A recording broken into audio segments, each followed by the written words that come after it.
Good afternoon, everyone. We'll get started with the procession today. Welcome to the second session of the Deep Energy Retrofit Discovery Series. This one's titled Alberta Commercial Retrofits in Action.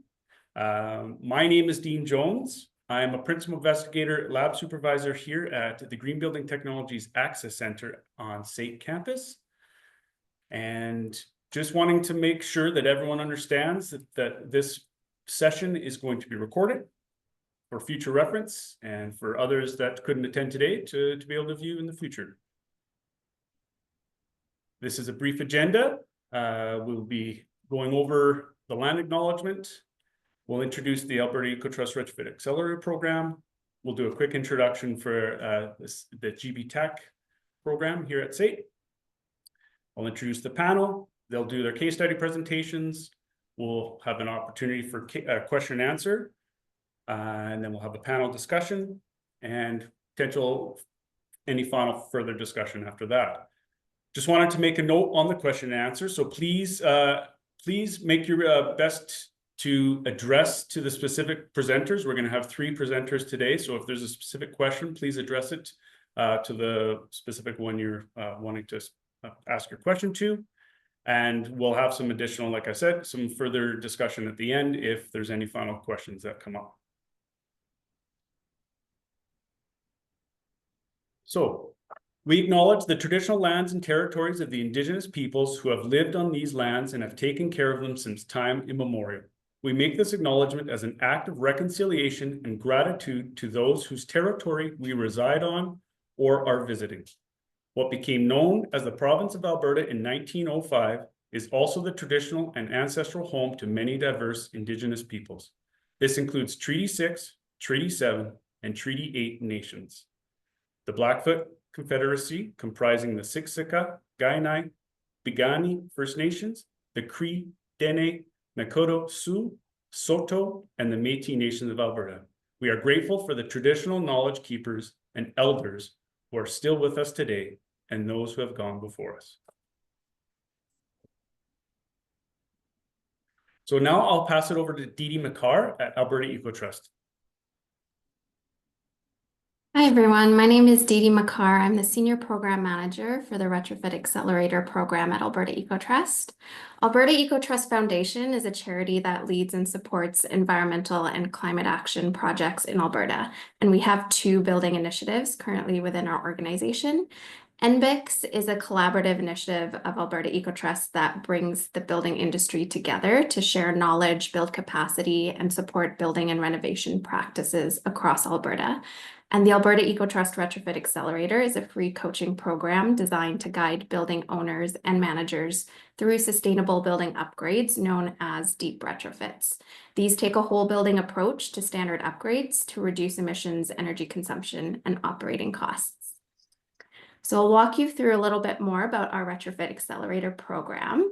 This program is really aimed to support high-performing buildings through free coaching services. We have a team of coaches supporting municipal, university, schools, and hospitals, commercial and multi-unit residential buildings throughout Alberta. Our free coaching services include guiding building owners through their entire retrofit journey process, from the initial project initiation through to project implementation. And we support by providing business cases, deep retrofit plans, connecting you to the right consultants to get the work done, and then also providing partial funding for these studies to develop a pathway to carbon reduction. In the ecosystem, more broadly, we're also looking to build a capacity to be able to deliver on deep retrofits in Alberta. So we're working with a number of organizations to help develop a retrofit vendor network to be able to identify who can support in the implementation of these projects. We're also doing research to identify the favorable market conditions for retrofits in Alberta, doing a current state of analysis on the resources, skills, and training available to folks here in Alberta, and then implementing these kinds of discovery sessions with SAIT and sharing knowledge and resources through Emissions Neutral Building Information Exchange, ENBIX, at Alberta Ecotrust. So this program is brought to us by funding through Natural Resources Canada under the Deep Retrofit Accelerator initiative. It's also made possible by RBC, and we're working collaboratively with Alberta Energy Efficiency Alliance, SAIT, and Pembina Institute on the capacity building for this program. I look forward to the rest of the session. Thanks, Dean. Thank you very much, Dee. Appreciate that. So with that, I'll just give you a bit more of a background for those who might not know the Green Building Technology Access Center and our involvement in this project. So as of right now, the GBTAC mission is to research, implement, and commercialize new building materials, systems, and methods that lead to the construction or retrofit of buildings to be higher efficiency, lower emission, healthier, and more environmentally friendly. We also want to collaboratively create and de-risk holistic, high-performance building solutions to address environmental, social, and economic realities. Further, we want to develop and provide training and support systems to upskill the residential and commercial construction industries. So you can see some pictures there of our facility and lab. We have the front end, which is our office, which looks like more like a home or residential structure. And then in the back, we have the new white sprung structure, which we have the capability of doing a number of new opportunities. We are in the midst of just finalizing and commissioning of a weathering chamber. We are going to recommission a structural testing apparatus. We have our wall library that you can see in the picture there that's now getting outfitted with additional examples. And so this building offers opportunities for people to come in and learn. We offer tours. So if you haven't been, by all means, feel free to come by or to try to organize a meeting with us at some point in time.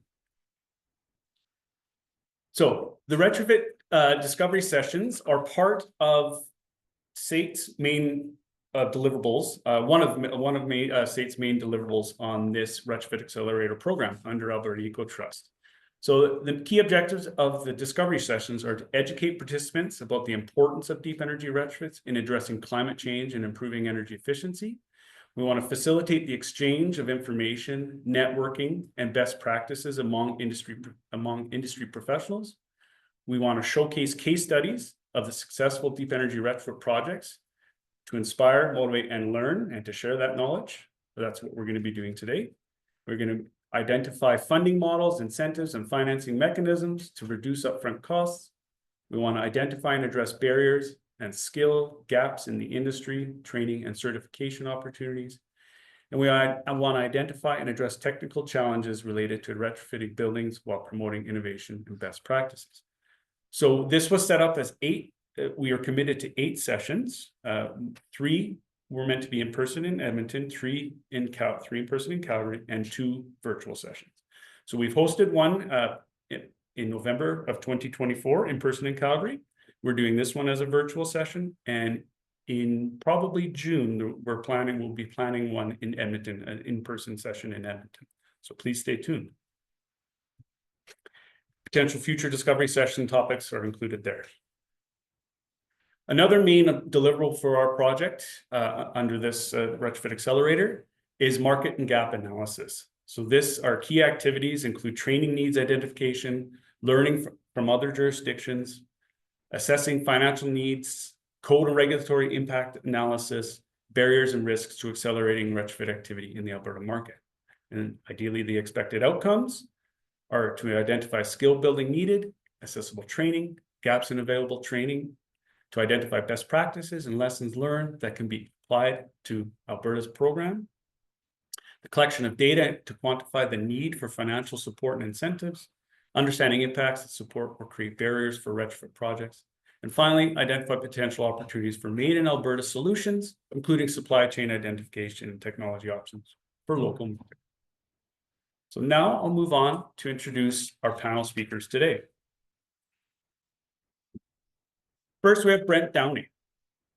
Brent Downey is a corporate environmental specialist and program manager with the City of Calgary's Community Energy Programs team. He holds a Bachelor of Science in Chemistry from the University of Guelph and is a certified energy manager and project management professional. For the past 5 years, he has focused on implementing actions from the city's climate strategy, aiming to reduce greenhouse gas emissions in the commercial, institutional, and industrial building sectors through education, capacity building, and incentive programs.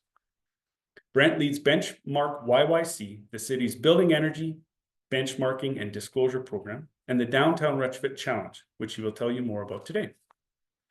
Also, we have Steve McAdam. Steve McAdam is a senior energy performance analyst at Intuitive in Calgary, Alberta. He holds a Bachelor of Science in Manufacturing Engineering. For the past 4 years, he has been integral to the energy performance modeling on numerous commercial projects. Before joining Intuitive, in his role at 3 Point Environmental, he founded and led the energy modeling department from inception into a fully operational unit. He will be sharing his experience today along with Brent regarding a case study from the Downtown Retrofit Challenge. And lastly, Shafraz Kaba is a registered architect with over 26 years of experience specializing in zero carbon, climate resilient buildings. He is a leader of integrated project delivery at Stoke and is passionate about sharing his many lessons learned with others. He is previously known for his work at Manask Isaac Architects, now Reimagine, where he focused on net zero energy and carbon emissions reduction goals for buildings. Shafraz now facilitates the creation of regenerative, net zero energy and carbon neutral projects using lean culture and design thinking. He brings together architects, engineers, trades, contracts, and clients to enable high performance results. Thank you all for joining us. So now I will pass it off to Brent, and he will start the case study on the Dominion Center in Calgary.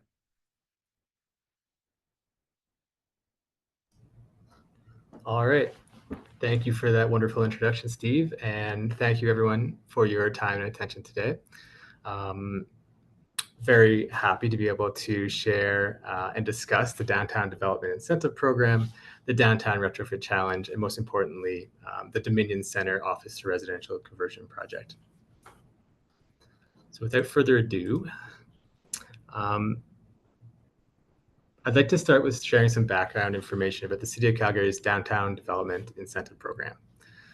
Launched in April 2021 as a key part of our downtown strategy, this program aims to transform and revitalize the downtown area by converting underutilized office spaces into residential units, hotels, schools, and other uses. The goal is to remove upwards of 6 million square feet of office space by 2031, with a combined investment target of $1 billion coming from both the public and private sectors. So this program not only helps bring more housing units online in a tight market, but also serves to increase downtown vibrancy by attracting more people to the core to live, work, and play. The primary mechanism for incentivizing the removal of office space has been the office to residential conversion component of the program. So here, the city is offering a grant of $75 per square foot, up to $15 million, to developers to undertake conversion projects. So as many may have heard, this program has been very successful. And so by September of last year, over $150 million in public funds have been committed to 11 projects, attracting over $420 million of private investments, which will create over 1,400 new residential units in the downtown core and remove more than 1.5 million square feet of vacant office space. So this has been a very successful, internationally recognized adaptive reuse program that is in direct alignment with the city's downtown strategy. So that all started back in April of 2021.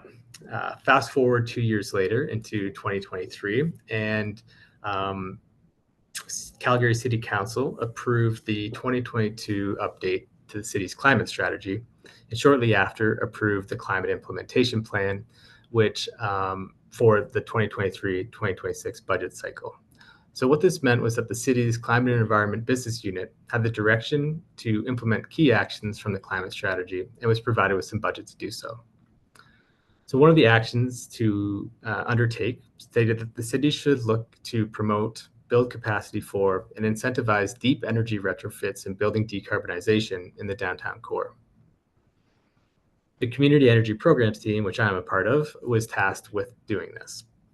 However, it will be of no surprise to everyone that commercial decarbonization in buildings is expensive. And to be honest, the budget that was allotted to do that work from the city didn't match the required scale to really make a true impact. So we had to get a bit creative with our programming, but we didn't have to look too far. So with the Office to Residential Conversion Program already funding what could be considered deep retrofit projects, our team aimed to showcase that energy, emissions, and climate resilience requirements could be embedded into future iterations of the program to not only address the priorities of the downtown strategy, but also to address the city's commitment to climate action. And so this was the basis for the creation of what we call the Downtown Retrofit Challenge. So given the limited funding that we had available to our team, it wasn't really feasible for us to create a large-scale building decarbonization incentive program that would cover or offset some of the large capital costs of projects. We've seen similar programs run elsewhere, just didn't have the budget available to us to do such a thing. So the Downtown Retrofit Challenge was really designed primarily as an education and capacity building initiative. Our primary goal was to gather and distribute information about a current commercial scale retrofit project in Calgary. So we set out to answer several key questions. We wanted to know what level of investment is required to significantly reduce greenhouse gas emissions of a building compared to its existing state and compared to the NECB 2017 reference. This is the dollar per ton of CO2 saved value, which is our primary metric for indicating the cost of decarbonization. Along with this, we wanted to know what the estimated lifetime energy, costs, and emission savings that would result from investments into energy efficiency and decarbonization measures in a project. We wanted to know how much embodied carbon would be saved by reusing parts of the building. And we wanted to know how much project teams were really addressing climate hazards at the design stage. So what climate resilience measures were being identified and applied to the project to reduce climate risks for buildings.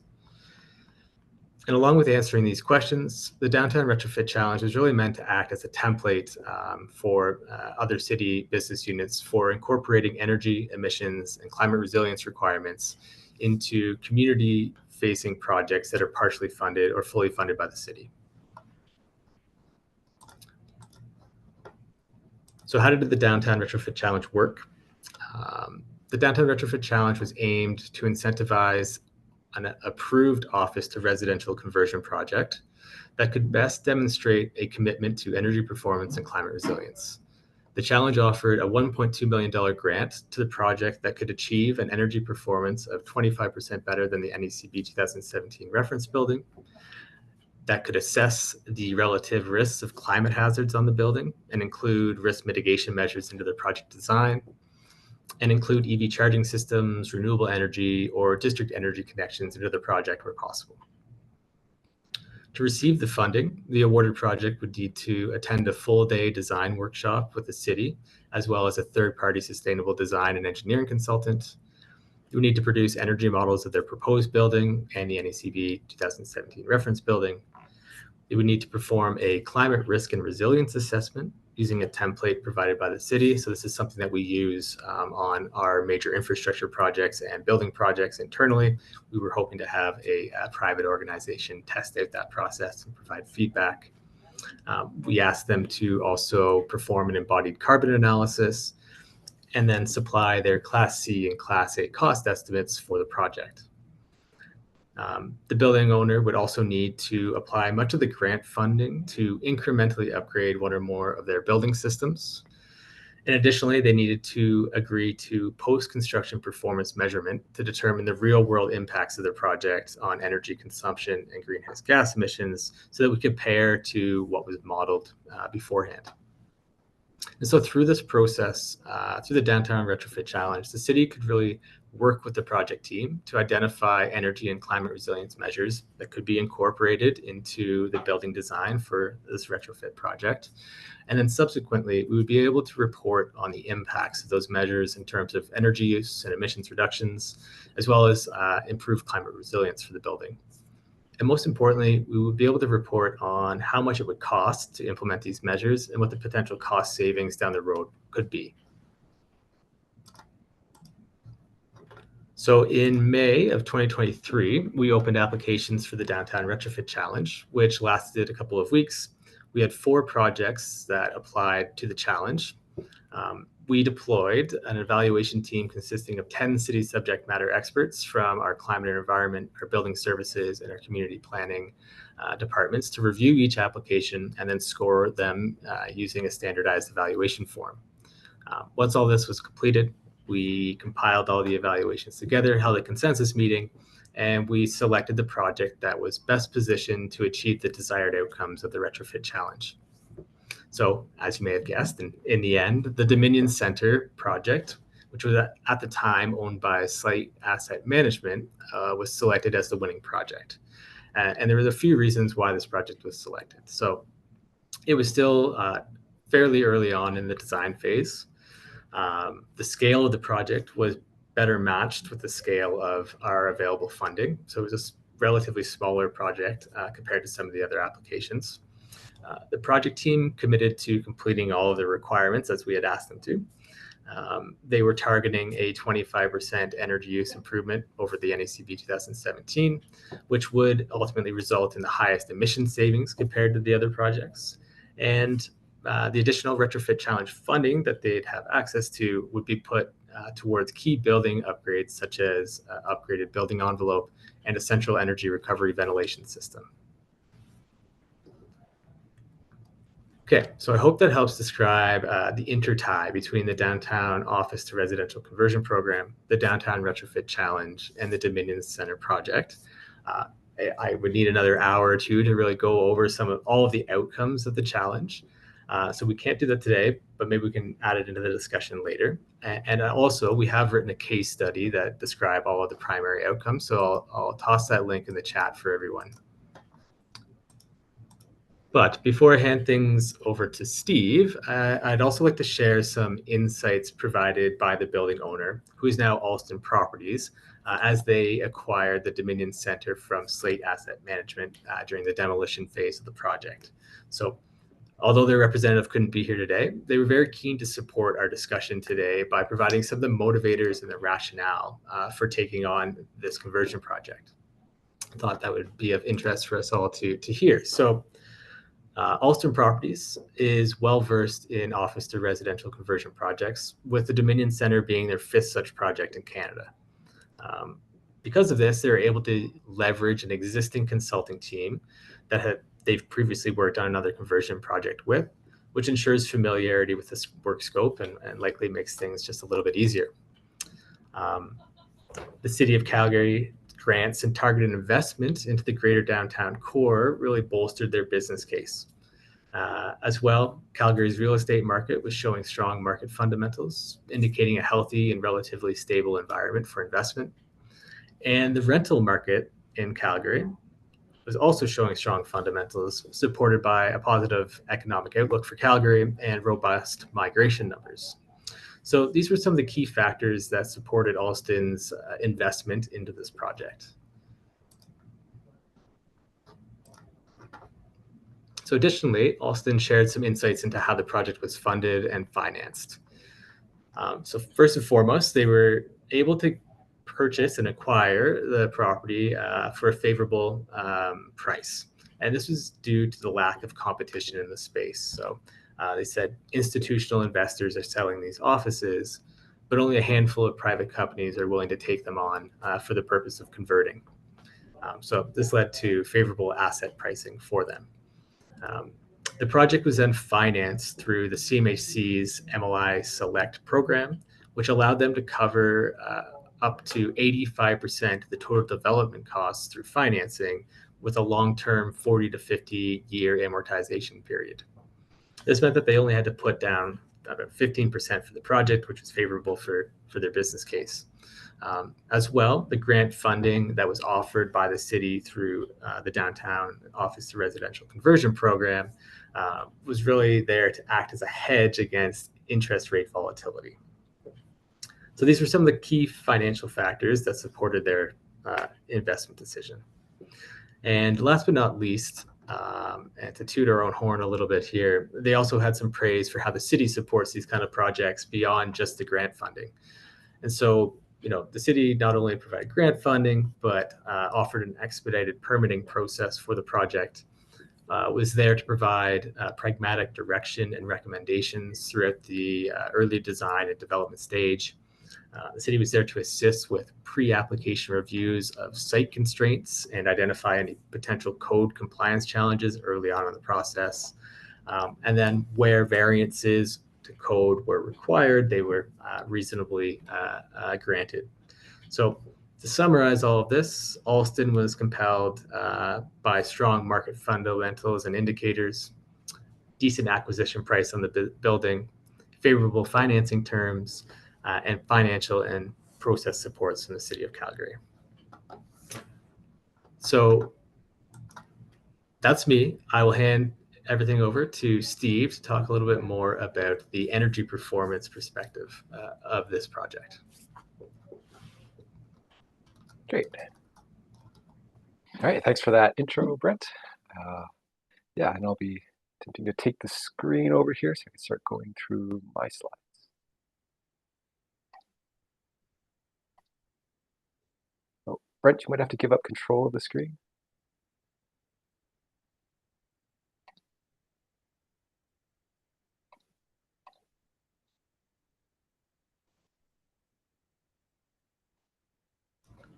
I stopped sharing, Steve, so it should be good to go.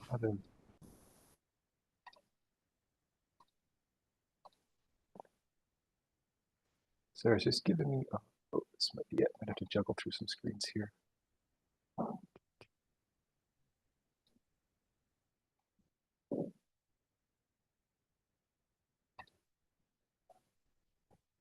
Okay, I think we got us. Is everyone able to share see my screen yet?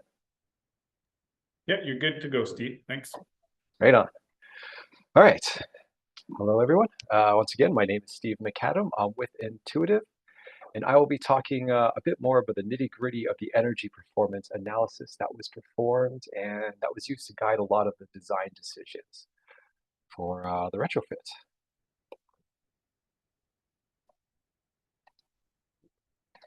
Yes, just going to talk about our company just real quick here. We're kind of a smaller growing company with the Indian industry, and we really found this to be a real asset. I had started with kind of a purely sustainability company, and then we were absorbed. The previous company was 3 Point Environmental, and then we were absorbed by Intuitive. And we found that it's been a good fit. Being a younger company allows Intuitive to adapt sustainability as a core value a lot more easier than established companies. And so, yeah, we get to be a lot more all in with sustainability throughout the company rather than maybe different sections competing over different values. Right, so Brent started talking about the project requirements, and I'll just get into them a little bit more and how they are relevant to the analysis that was performed. Pretty simply, we kind of start off with the Deep Energy Retrofit Modeling Guide, which is prepared by Sustainable Building Canada. And we are required to have initial design workshops that happens, before really any of the design is done in earnest, kind of at the conceptual phase. And the challenge for that was to design a building that would perform 25% better than the NECB requirements. And of course, one of these requirements is that we did have to use energy performance modeling to prove all this. So talk a little bit about the model development now. Just so we're all on the same page in our understanding of the energy modeling process, or at least understanding all we need to today. So what we're able to do with energy modeling is we're able to take, the core elements of the architectural, mechanical, electrical designs, and plus other factors that impact the energy analysis. And we get to plug them all into our computer software simulation. We are using the industry-leading IES virtual environment. This is the 3D model that we've generated on the side here.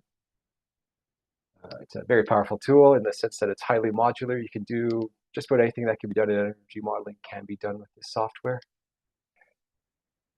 And the results we get out of this is we can see the annual building energy, where our peak energy demand is, thermal energy demand, which thermal energy, that just refers to the energy used for your envelope losses and ventilation, air heating, carbon emissions, and also cost, which has been missing from this list here. So what we were able to do is we were able to get as much information of the existing design as possible, performed, an analysis on site, developed the systems the best we could, and then we would take the utility information from the building in order to tune it up. And then also applying the weather from those utility years is also used to apply to tune things up as well. So it's not independent of the weather. Because, if you look at the year-by-year weather in Calgary, they can certainly have hot years, have cold years. So this kind of normalizes all that into something that's a bit more reliable and something that we can use to evaluate all our energy measures. So this section here is the discussion of our energy conservation measures. So developing now that we have our developed model, we can now test it out, try a whole bunch of different designs, different properties all throughout. And, this was brought at our initial workshop. We came in with all these ECMs and kind of let you know what ended up being favored and not favored for our analysis. So everything with the check marks into it, we've decided needed to be integrated, and everything on the bottom, we decided not to pursue. So first of all, the lighting, LED lighting is typically a no-brainer in these kinds of things. It sells itself. It's great for emissions and costs. It usually has a payback period, less than 5 years. Certainly depends project to project, but usually it goes really well. The next one, the ERV, this is where we made a massive difference. We went with a top-of-the-line cartridge-style unit, and previously before there was no ventilation energy recovery at all. And so by putting this unit in, we're able to reduce our ventilation heating load by around 90% over the course of the year. So really massive difference on the ERV. Next, the windows and spandrel. This is vast majority of the building's envelope is our window and spandrel. There's some there's some other opaque wall areas, the concrete walls that were left alone as they were performing fairly well and was just a smaller part of the building. So the focus was on improving the windows and spandrel. They also had a bit of an older design. We're just kind of due for a fixing up. We improved the domestic hot water tank. This one was also a no-brainer. The tank was getting older. By converting to residential, we're going to massively increase the hot water demand of the building. So we need something bigger. And we can put in something a lot more efficient. We had the old tank was like 80% efficiency, and now they're pretty much all at least 95% efficient. So typically with residential buildings in a cold climate, that hot water heating ends up usually being around 15 to 20% of the total heating energy consumption of the building. So that was another easy one to put in. And another one is endotherm. If you've heard of endotherm, it's been out for a while. It sounds a lot like snake oil, but they've been doing it for long enough, and they've done studies. They've done like a mountain of studies at this point. It seems to be a proven performer in existing buildings and being able to reduce your heating energy by 15 to 15% is where they consistently test it. So and it's also good for adding to older building systems because it can also helps kind of clean out the line, and it takes better care of the older lines that they get used in. The things that we ended up not prioritizing with this was we decided not to replace the boiler or the chiller. Both of these units, they still had a bit of life left in them, and the improvements that we could put in by putting in new units, they were not big enough to really justify the cost. Those are big costs for new boilers and chillers, especially top of the line ones, and they just weren't moving the dial enough. Another one that was avoided was the air source heat pump. Just again, the old boiler chiller were good. New air source heat pumps are quite expensive. and they're typically more expensive to run, but they are attractive from a energy and emissions perspective, because typically they have a COP of 3, so every kilowatt of energy they consume, they provide 3 kilowatts of heating. So that's great for energy, but it's not enough to cover the costs. Typically in Alberta, I mean, our pricing of utilities is a bit volatile, but typically electricity is 4 to 6 times more expensive than natural gas. So it lags behind on the cost, but they're starting to be good for emissions. If you're unaware, the grid in Alberta has cleaned up quite dramatically in the last decade, where it's reduced the amount of emissions by about 45% just through the adaptation of natural gas as well as solar. I think around 20% of our grid is renewable energy at any given time, so that's really quite good. But from a cost perspective, it still hurts a little bit. We are seeing in projects that really prioritize emissions and energy that the air source heat pumps are getting adapted there, but not too many other places. Step 4, talking about the results. So this is where we kind of ended up. It wasn't as dramatic as a savings as we were initially targeting. That got walked back for budgetary reasons. But getting to 25% savings with an existing building, it really required us to kind of build a spaceship out of this thing. And we were also left with, we were required to kind of put in heat pumps, and that was just took too much of a cost to keep that going. And even though we're comparing it to the NECB 2017 reference building and still doing better compared to, and originally we started off with, it was 43% worse than the reference building. So we improved from minus 43% to about 7% here. And what was really good about that initial workshop where we did build our spaceship is, that afforded us the opportunity to kind of look at every possible component that we could add to this building. And when it came time to, inevitably do our value engineering, we were able to kind of really prioritize what was making a difference and what was cost effective. And we are still in the middle of our process here. Our final verification is still pending. This is one I'm actually pretty excited about. As an energy modeler, final verification is rarely performed in the industry. It's something that's difficult to do because, from construction to finish, that's sometimes like 5 years. And it's just having the same personnel around can be challenging just from that perspective. In terms of the logistics of it, it gets difficult because there's a number of factors that can have a large impact of energy performance that is very difficult for us to predict. If there's someone just leaves a garage door open all the time, doesn't worry about too much, that can massively affect the energy performance results. Something that maybe seems a little innocuous. But what is good about it is, and what I'm looking forward to from final verification is, it's going to put a microscope over everything. So I'll be able to get to the details of the model, compare it to the results that we're seeing from the utility rates and the actual consumption, and just kind of spend some time scratching our head about why things are going this way. It's a good opportunity to speak with the design team about things that can be done. So yeah, that's really, so kind of in a nutshell, the energy modeling process has been, we start off at the workshop where that's where we can do the most good. The quicker you get an energy model in there, the more quality feedback we can provide, and can do it in much better at managing costs.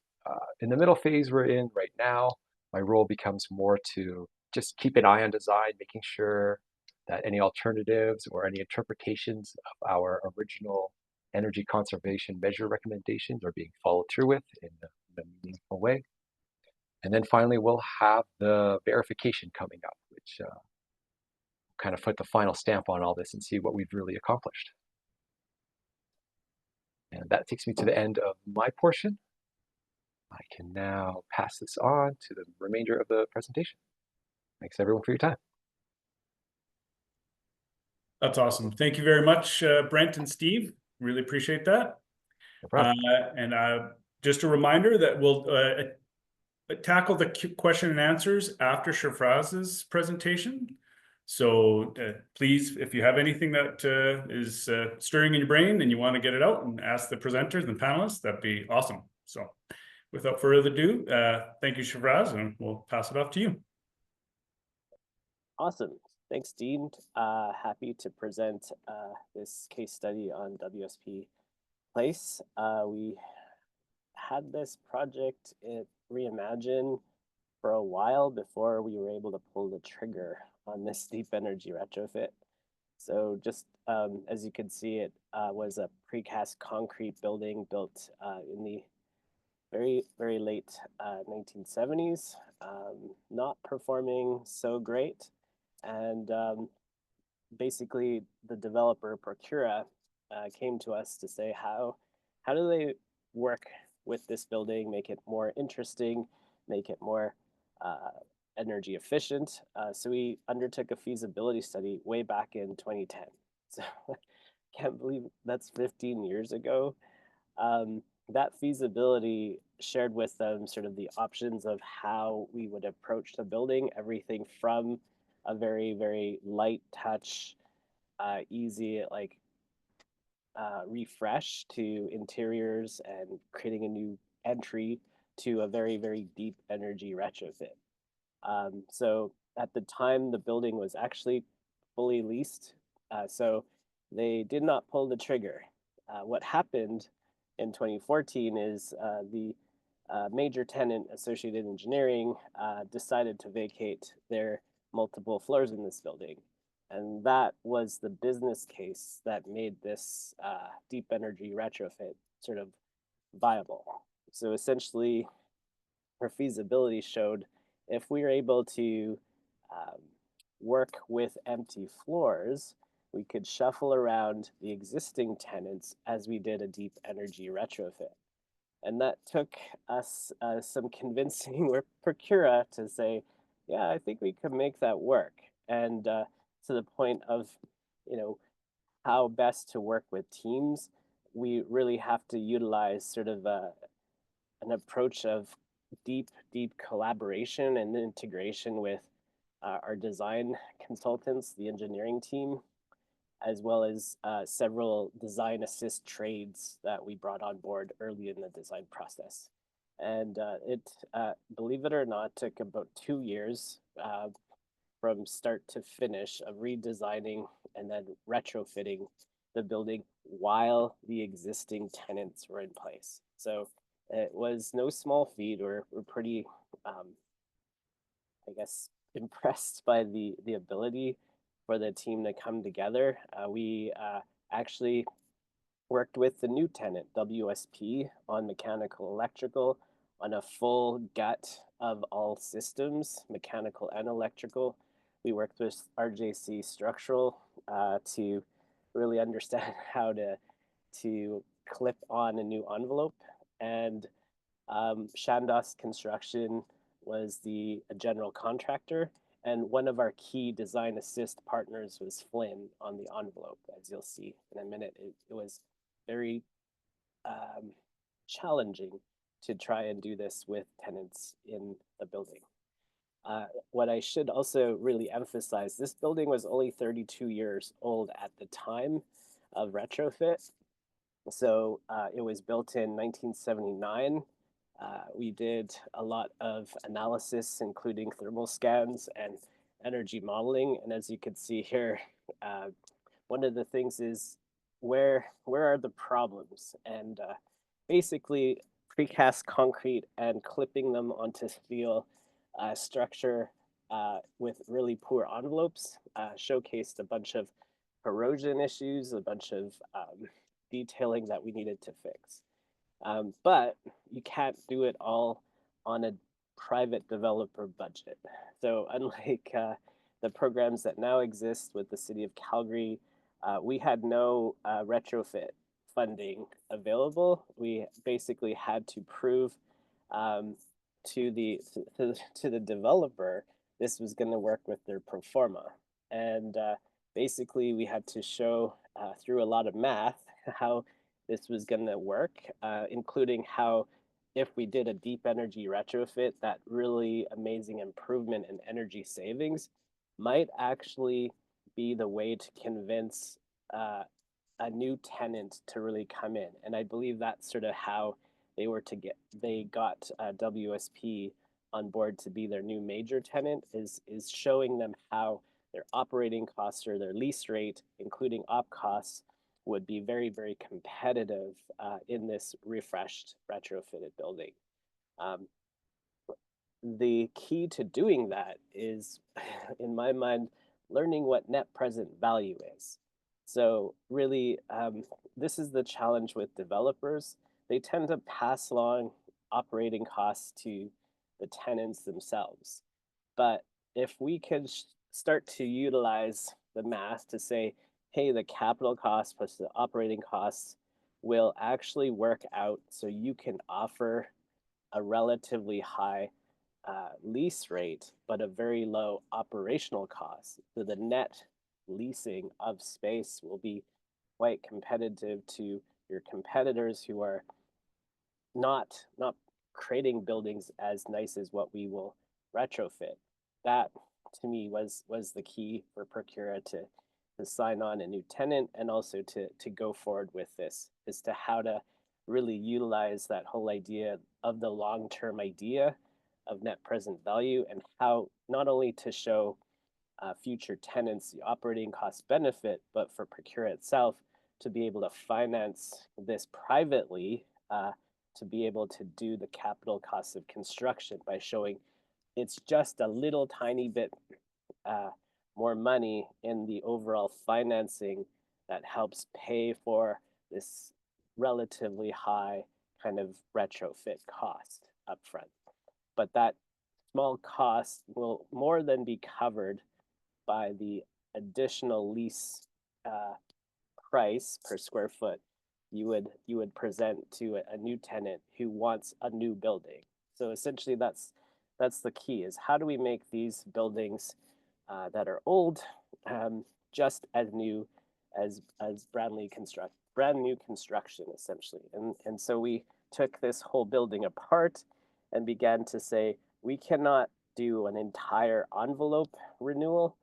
Why don't we focus on where we saw problems in the thermal scan and in the sort of moisture analysis of where things are falling apart, and take those precast panels off and put on sort of a new coat of insulation, and then a metal panel over top with a whole new glazing system with curtain wall in select areas. And that paired well with renewing all of the mechanical equipment, so all the boilers, all the air handling units, and all new electrical systems, all new lighting. Obviously, as we heard earlier, LED lighting is a no-brainer. It's absolutely will pay for itself in anything we build these days. So with that package, that pairing of envelope improvement with mechanical electrical renewal really made the case of how one really impacts the other. Doing a better envelope allows us to make the mechanical systems smaller, and therefore less costly, and therefore also more efficient. So this is sort of it in progress. You can sort of see some of the white walls behind the precast there. Like I said, we maintained the remainder of the tenants as we were doing this, even through winter.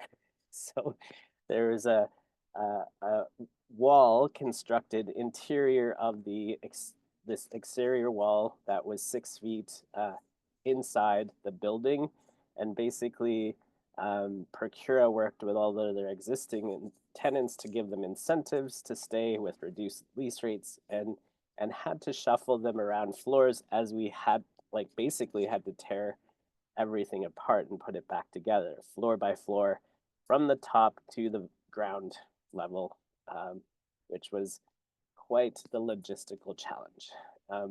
But by reusing all of this structure, if you think about it, it saves about 20% of the cost if you were to tear this building down and rebuild it as a new building. Structure costs a new building 20% of its budget, essentially. So by just purely thinking of the retrofit in a retaining of all of that structure, not only were we saving the money of rebuilding it, we're saving all of that embodied energy that went into building it in the first place, and all of the associated carbon that it saves from having to reconstruct it.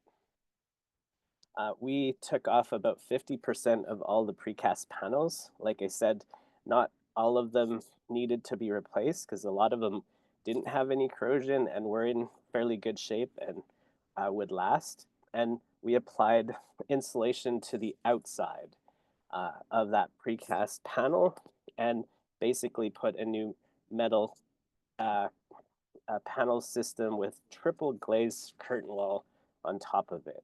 So you can kind of see in this photo how on top of the precast panels, we put some channels.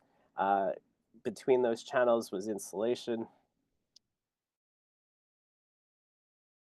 panel system, and curtain wall glazing. And this is a better view of the white hoarding wall that protected the existing tenants from the outside for a period of time. So again, design assist and working with Flynn, working with Chandos and particular trades where we had to have them on board to really help think through how we're going to do this systematically, how all the challenges that crop up when you basically open a can of worms on the envelope have to be solved right then and there on site rather than figuring out how else to make it work. So basically, it took just over a year of construction and reconfiguration with just under a year of design and coordination time to pull together. You can kind of see here the curtain wall going on. We created this new curved sort of face on the east side. And this is on one of the most prominent corners in Edmonton on Jasper and 109th Street. And basically, when we thought through all of this, we obviously had to take the building from that 1979 building code to the 2017 code. And so we had to really think through how much insulation, how much better air tightness, how much better controls, and obviously even human comfort we're trying to achieve with balancing this on a developer's budget.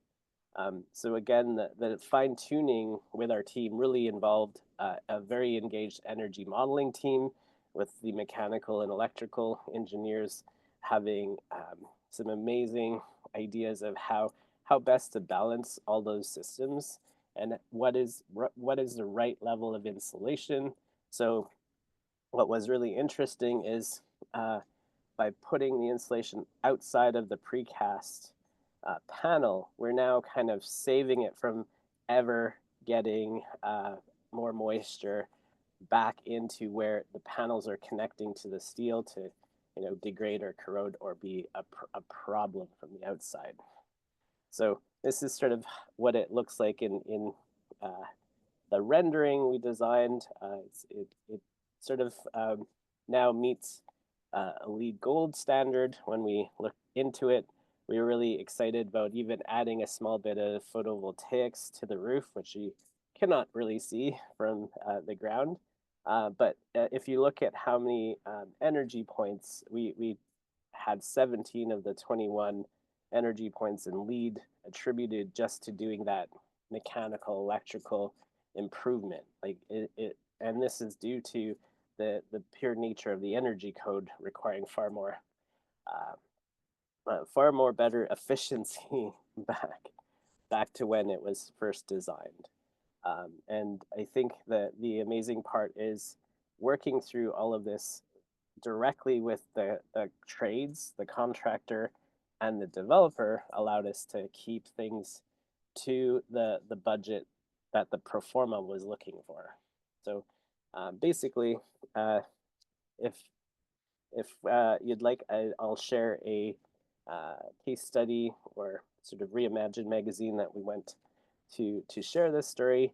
And ever since sort of 10 years ago or more, we've been really trying to push deep energy retrofits or the renewal of office buildings, because this is an amazing way not to have to rebuild or build new space. This is an amazing way to capture some of the existing buildings that are still seeing super high vacancy in our market.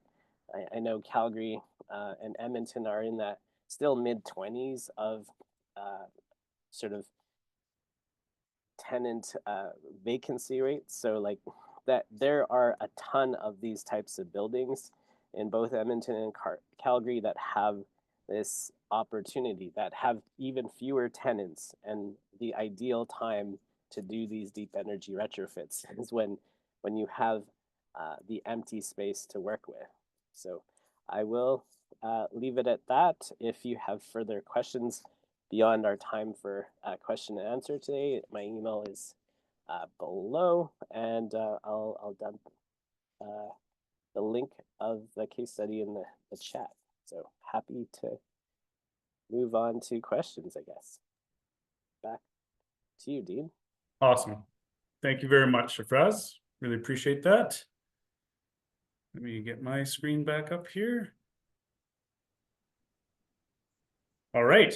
So with that, I just wanted to thank the three panelists once again for their time today and presenting two great case studies, one in Calgary, one in Edmonton. And so let's get started with the two questions that are there, and maybe that will spur some others. And if we don't have many questions, then we can move on to the dedicated panel questions to kind of just delve into the retrofit topic a bit further. So first, from Janos Delius, this is back to Brent and Steve. So was there a floor plate analysis identifying suitability for residential use at all? It would be nice to see some floor plans. So maybe, I'm not sure if Steve, that's a better question for yourself over Brent, but maybe I'll let you guys decide. Yeah, I guess it's a hard thing to comment on as an energy model. I just assume the building's going to stand up.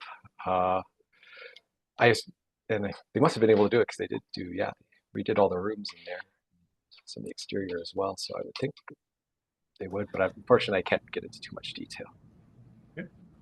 Yeah, I can't say with 100% certainty, but I do know, prior to the city funding any of these projects through the downtown conversion program, there's a lot of due diligence that goes behind, those agreements. And so I can't speak to the specific project, but I know that in other projects that floor plate analysis was certainly conducted, just making sure that the building is actually viable for residential occupancy. So as far as floor plans go, I don't have those to share. Thank you very much. If I might add, go ahead. In addition to the floor plate, like the deeper the floor plate away from the core you are, the harder it is to get natural light, and with residential you need windows. The other issue is floor to floor height. So with conversion from office to residential, we find you have to have the buildings with the right floor to floor to be able to get additional plumbing and additional ventilation for residential occupancy. So just keep that in mind if you're doing them. Awesome. Yeah, thank you, Shafraz. Yeah, and if anybody has anything to input in any of the questions, that's awesome. Please feel free. And Reza has asked to Brent and Stephen, wondering if there's any valuable lessons learned regarding the design and construction process for this specific type of project. It's been mentioned that Intuitive has been involved during the overall process, so just curious about how contractor and subcontractor involvement during the design and assessment, if you have anything to speak to on that.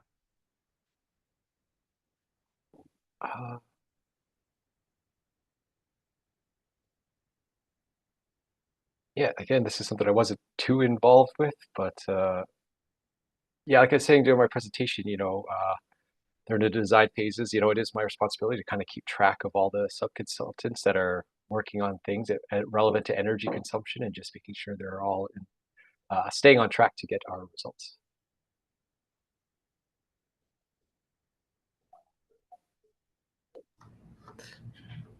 And I guess from my perspective with this project, we did, so we sat down with Steve and several other members of the project team during our design workshop and brought in a third-party design and engineering consulting company to sort of review their proposed designs and provide comments on, basically do their own assessment and compare and see whether there are energy conservation measures or climate resilience measures that had maybe been missed or shoved aside. Could we bring that back into the discussion to see if there's anything that's viable? So I think what we learned from that process was, obviously, I think there was already a proposal, a design proposal in place, and so we kind of caught that a bit too late, I think, for that workshop. I think some decisions had probably already been made. Regardless, I think it was a good exercise for us to really take a look at a building and see, just what is possible, what could be done, and then also learn, through discussion why certain items wouldn't be included, what the complexities were with those inclusions and what the cost impacts would be. So I think having that kind of process in place, this sort of design workshop, this design charrette with all kinds of parties that are tied to the project was super beneficial. I don't know if it would have been, and Steve, maybe you can talk to this. I don't know how beneficial it would have been to have contractors in place, or if the contractors would have been even available at that point in time in the project to really weigh in on things.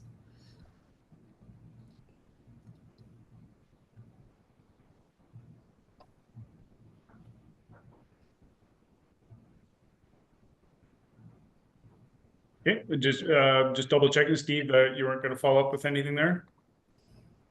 Sorry, no, didn't really have too much to add. Okay, great. Okay, thanks, Brent. Thanks, Stephen. I'm going to move on to a question here from Brett from AME Group. Since the final design did not meet the required 25% improvement over the NECB 2017, did this impact the funding the project received from the city? No. So that was our target. We really just wanted to set an ambitious target to see how close we get to it. But project funding wasn't tied for the downtown retrofit challenge or the development incentive program to actually achieving that target.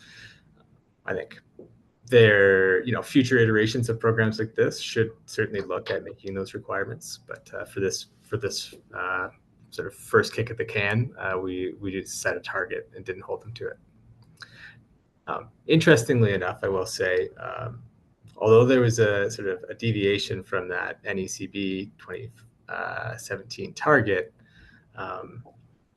through the energy modeling process, we actually realized that the energy use intensity of the building really didn't change all that much. So, the 25% better building was showing an EUI of maybe 0.85 or something like that. The 6% better was only slightly higher than that. So, in future versions of this program, we would also look at using absolute targets as opposed to this better than reference target. Good, thank you. So on that note, you guys may have already touched on this, so maybe as a recap, so maybe you could, if it's possible, to just notify the attendees the top challenges for each of these retrofit case studies.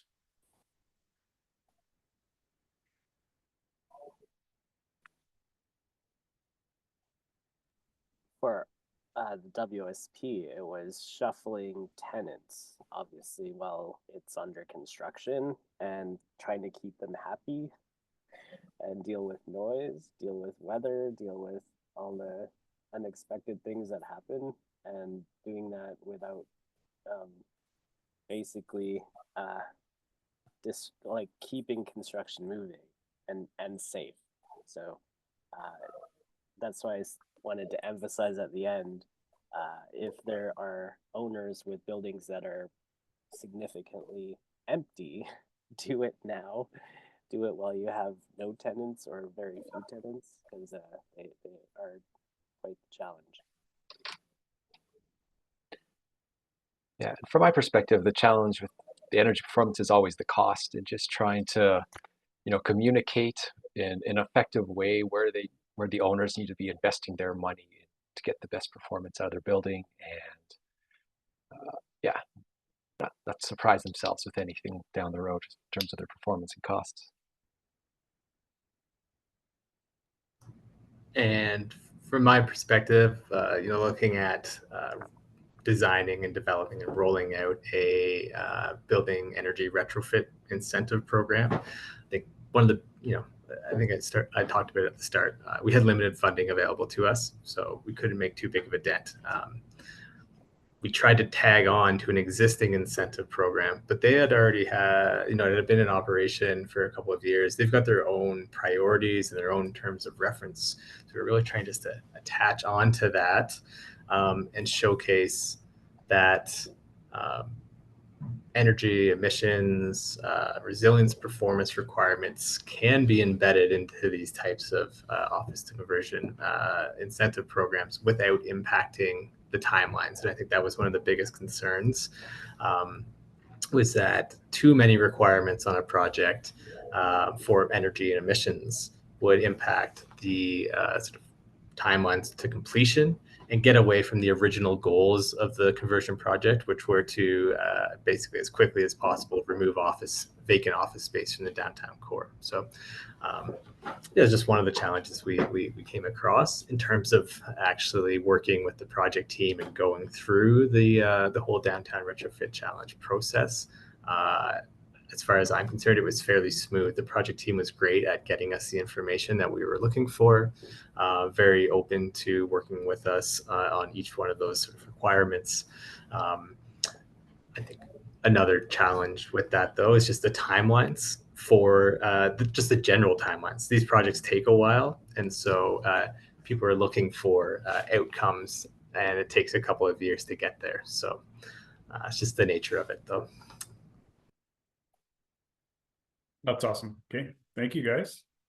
If I don't see any other questions coming in through the question and answer window, we can move on to the panel questions and kind of just to spur some additional, broader discussion about the deep energy retrofits on the commercial scale. So, and maybe I'll start with you, Shafraz, and maybe in each of you, if you have a perspective to add to this, you can chime in.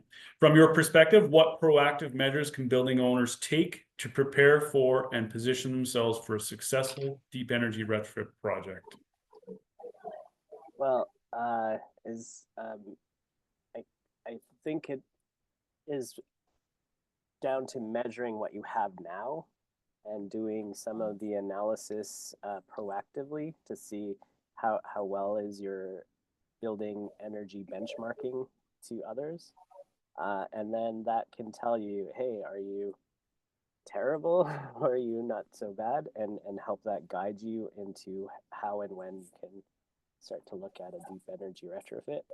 And also, I think that it makes it important to take stock of when your major systems are up for renewal, because you don't want to replace a boiler or a very expensive air handling unit when you can look at deep energy retrofits as a decarbonizing or an energy transition option.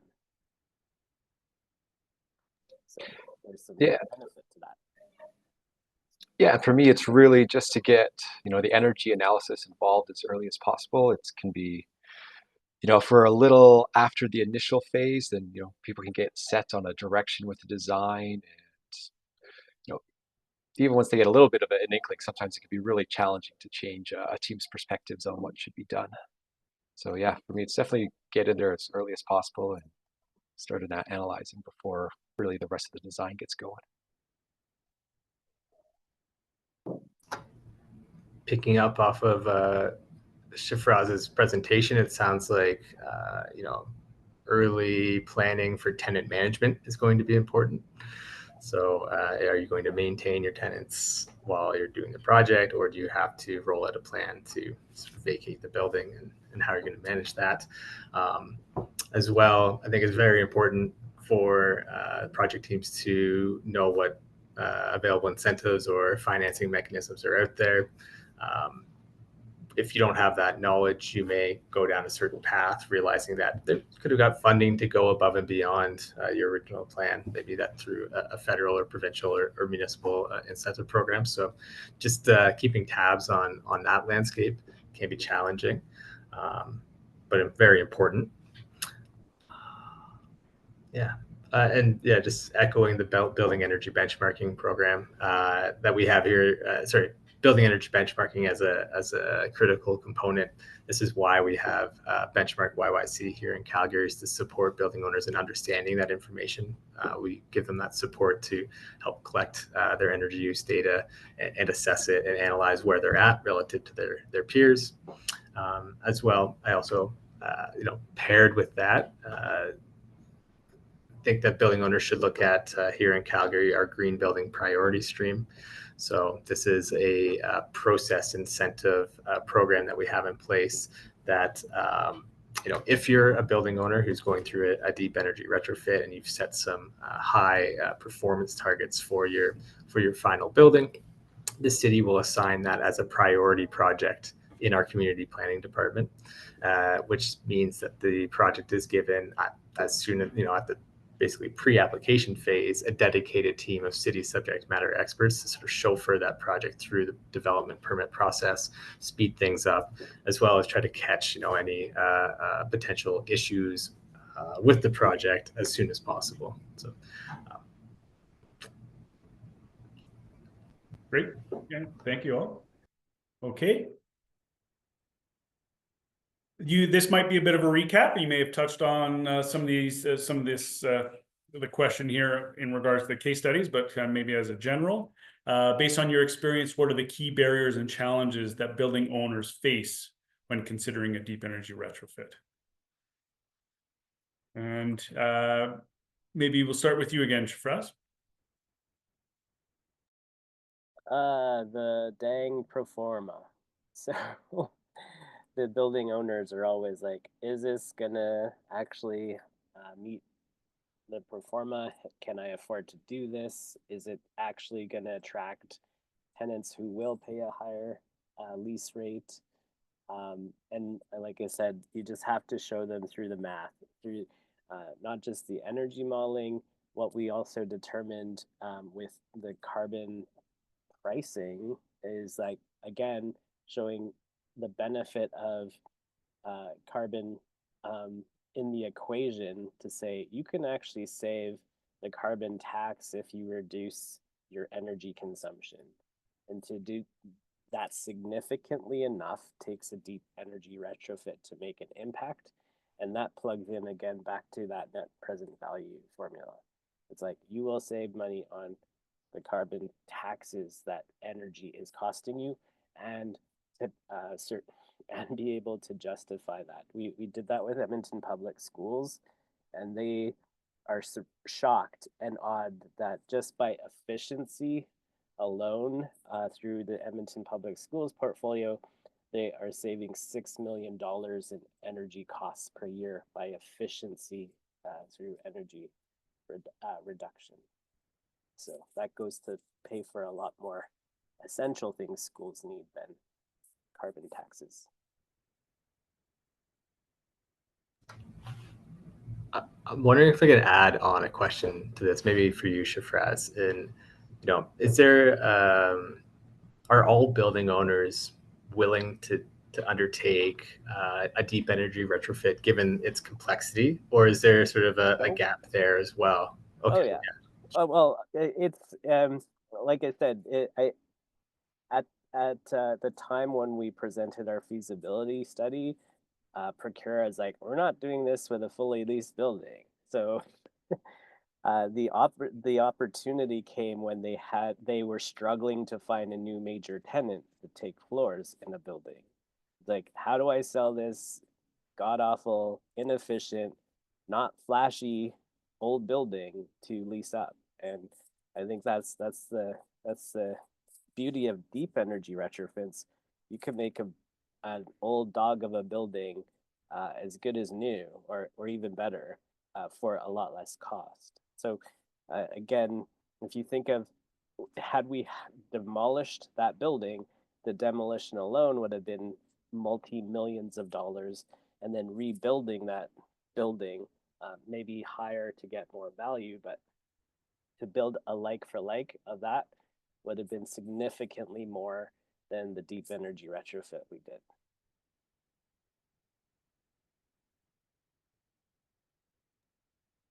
Great.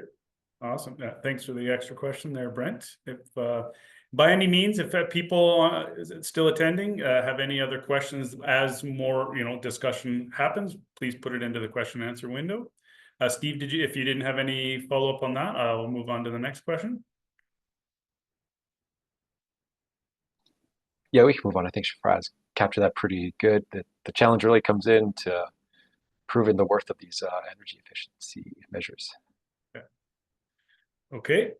And look, once again, we may have kind of discussed some of these items, based on the what we've already learned. So how can we simplify the process for building owners and developers to justify the business case for energy efficiency improvements on their buildings when upgrades are necessary? Maybe Steve, if you have anything to add to that, I'll start with you.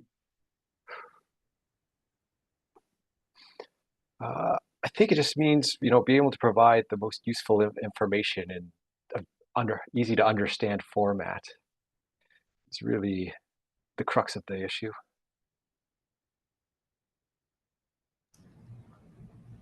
Yeah, that's along what the lines of what I was thinking, Steve, is, there's probably a proven format and template for getting approval or building a business case for energy efficiency improvements, but not everybody has access to that in a competitive market. So, disclosure of those types of templates and formats may be useful for building owners to learn what they look like and maybe implement them into their own business practices. I'll just add, life cycle cost analysis has to be mapped when you have your major tenant leases come up for renewal. So we find we need to make this process visual. So we do something called pull planning, and we say, here's the timeline of your building. Here's the life cycle cost analysis of major components. Here's when your major tenants have lease renewals. These are, when you align them, you can start to say, can we talk to the tenant to say, hey, we want to do this massive retrofit or this big improvement. Are you able to renew, or are you able to look at things differently? And I think aligning all of those timelines can help developers make sense of the argument or the justification of when and how they can offer up those opportunities.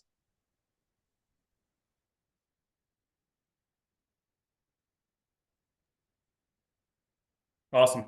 Okay.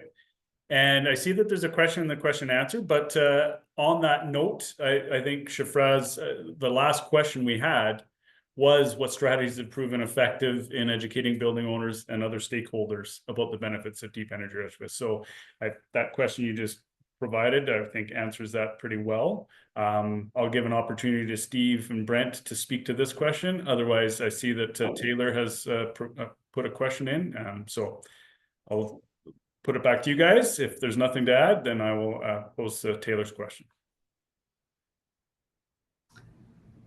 Well, our approach with our community energy programs team and the work that we're doing is really education through case studies. So the city already collects some data on a lot of these or all of these major sort of projects, but there are gaps in our data collection. So we typically don't collect a ton of cost information from major retrofit projects. So we're starting to change some of the things that we're asking for during these projects so that we can hopefully disclose some more useful information to other building owners and stakeholders so they can see just, they can put the pieces together on their own and hopefully understand how a project was justified.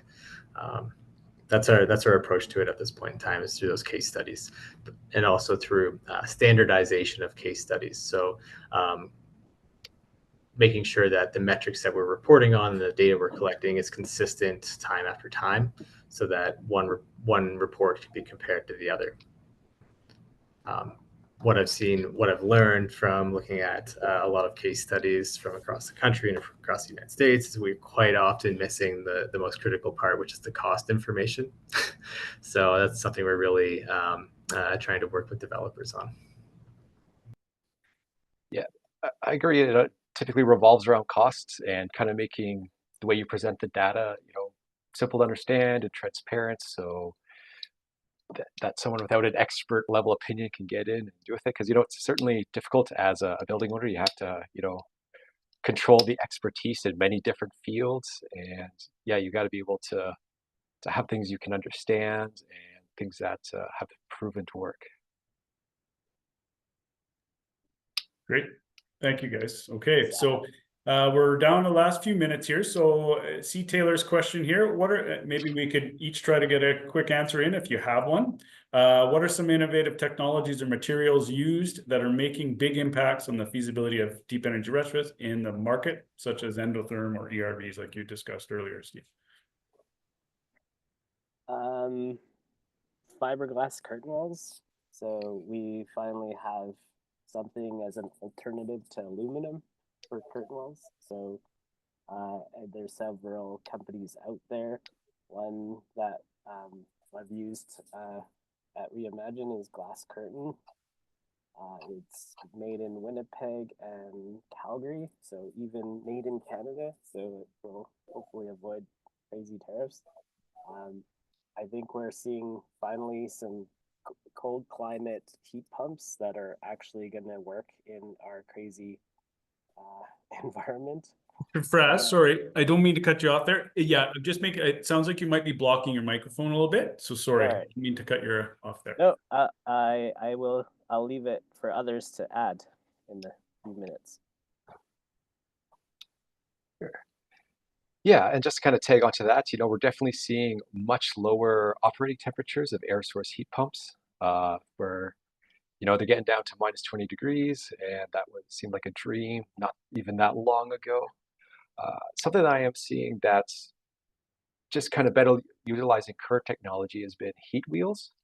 And this is an energy recovery device, and they haven't been improving that much in efficiency, but what they've been discovering is they can operate a lot colder than was initially thought. It used to be a while ago, you'd see them that they wouldn't go below minus 5 degrees, and now it's not uncommon to see them get down to minus 15, minus 20 degrees without frosting over.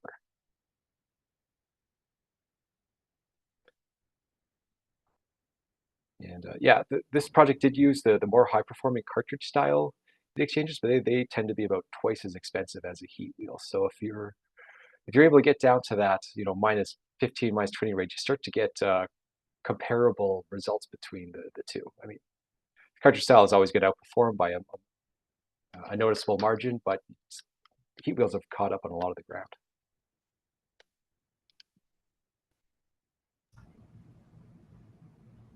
I don't have much to add to that. I think it's a little outside of my general scope. I'm not on the on the ball with all the latest emerging technologies, but we'll leave it at that. And the other thing that is looking a lot better is thermal bridging in walls has improved a lot as well. Precast panels, those designs are really good at minimizing thermal breaks. The kind of clipping systems, the thermal clip systems that are being used these days, those are all really helpful.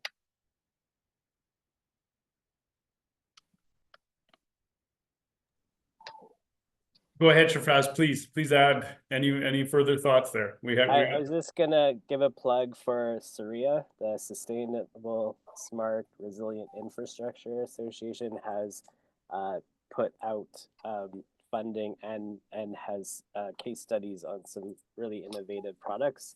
One that was used in Edmonton at Concordia College was vacuum insulated panels for spandrel. So I hope to see really good results from that. As well as nanogels or sort of the phase change materials that could help insulation.